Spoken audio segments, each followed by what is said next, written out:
In the world of computer memory, DDR3 is all the buzz. But what is it, and why should you want it? Well, we've got John here from Corsair, who is the leader in performance memory, to tell us all about it. Welcome, John. Thanks, Drew. It's great to be here. Well, let's start out. I know DDR2 is out in the market right now. What is the difference with DDR3? The big changes are, first of all, the voltage supply goes from 1.8 volts down to 1.5 volts. So this reduction in voltage decreases the power.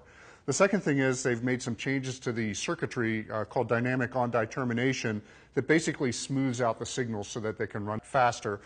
Faster and less power obviously sounds good to me. But what are the real advantages that the users are going to see from using DDR3?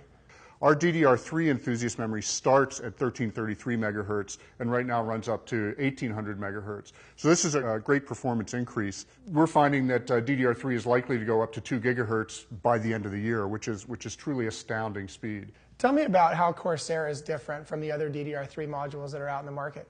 Sure. I brought in a sample of a DDR3 memory setup from Corsair. So this is an enthusiast platform, and you can see our memory here. You can see this is not your normal memory. We've got a fan on top to provide airflow, and we've got some very carefully engineered modules. Basically, what these modules have is they have a thermal management technique called DHX, which basically takes heat not only out through the RAM package into a heatsink, which people have been doing for years, but also through the metal connections on the RAM into the printed circuit board and through the planes of the printed circuit board to another set of heat sinks on the board itself.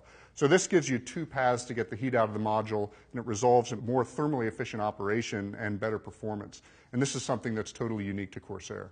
Why is it so important to keep high-performance memory cool? By keeping the memory cool for your overclocking user, you can get your memory to go faster, which is critical. For your mainstream user, keeping your memory cool means you're going to have a very stable system, which is what everyone wants. John, it seems to me that Corsair always has the fastest memory and is always first to market with these new technologies. What is the advantage? I mean, how do you guys get that? We have two real assets that we use here. One is we work very closely with the platform vendors so that we understand the needs of the platform and they understand the needs of our memory, and the two work very well together so that by the time the platform launches, we have the right product on the market.